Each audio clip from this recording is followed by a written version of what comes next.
प्यारे बच्चों, आज हम कैदी और कोकिला नामक कविता के भाग 4 में कविता का अंतिम पद पढ़ेंगे। तुझे मिली हरियाली डाली, मुझे नसीब कोठरी काली। तेरा न भर में संचार, मेरा 10 फुट का संसार।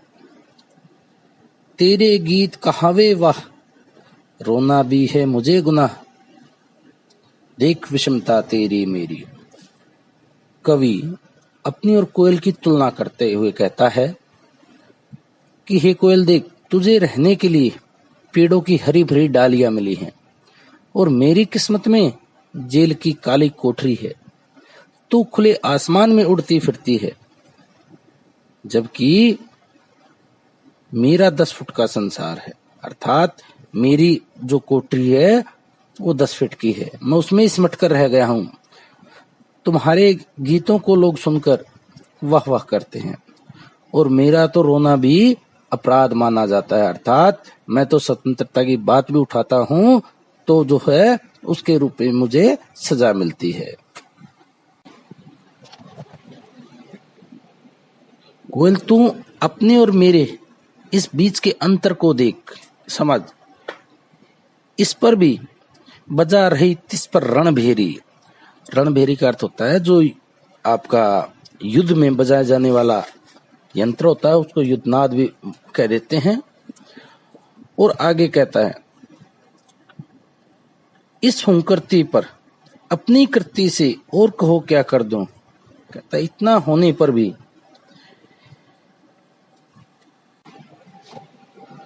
तो युद्ध की रणभेरी बजाकर लोगों को आजादी की लड़ाई के लिए उत्साहित कर रही है।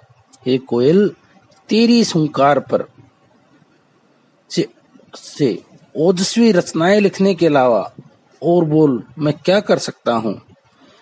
मोहन के व्रत पर प्राणों का आसव किसमें भर दूं, कोकिल बोलो तो।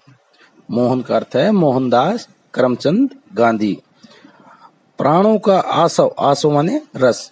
कहता है कि हे कोयल, अब तू ही बता कि मोहनदास करमचंद गांधी के संकल्प को पूरा करने के लिए अपनी उत्तेजना किसमें भर दूं।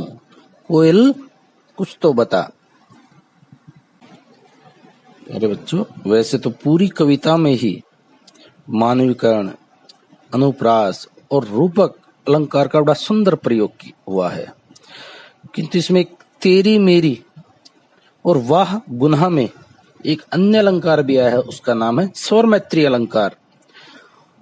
और रणभेरी बजाना जैसे मुहावरे से भाषा में बड़ी सुंदर सजीवता आई है। गुनाह उर्दू फारसी के शब्द का प्रयोग किया गया है। इसके साथ साथ भाषा में तत्सम शब्दावली का प्रयोग है और कोयल पर मानवीय क्रियाओं के आरोपण के कारण अनेक जगह मानवीकरण अलंकार भी मौजूद रहा है। वास्तव में प्यारे बच्चों, कैदी और कोकिला पाठ के माध्यम से कवि ने भारत में अंग्रेजी सरकार के शोषण का वर्णन किया है, जिसमें अंग्रेजों द्वारा भारतीयों पर किए जाने वाले अत्याचार का मर्मस्पर्शी वर्णन है। कवि स्वयं भी स्वतंत्रता सेनानी रहा है, अनेक बार जेल में भी रहा है और उसने जेल में बंद कैदियों के साथ किए जाने वाले अत्याचारों का वर्णन किया। उसने कोयल के माध्यम से जनता को यह स्पष्ट संदेश देना चाहा है कि यह समय मधुर गीत गाने का नहीं, बल्कि मुक्ति के गीत गाने का है। उसकी बातों से जनता में अंग्रेजों के प्रति आक्रोश भड़क जाता है। यही संदेश देकर कवि मधुर कर्णप्रिय गीत सुनाने वाली कोयल अर्धरात्रि में वेदना भरी आवाज में फूंक रही है।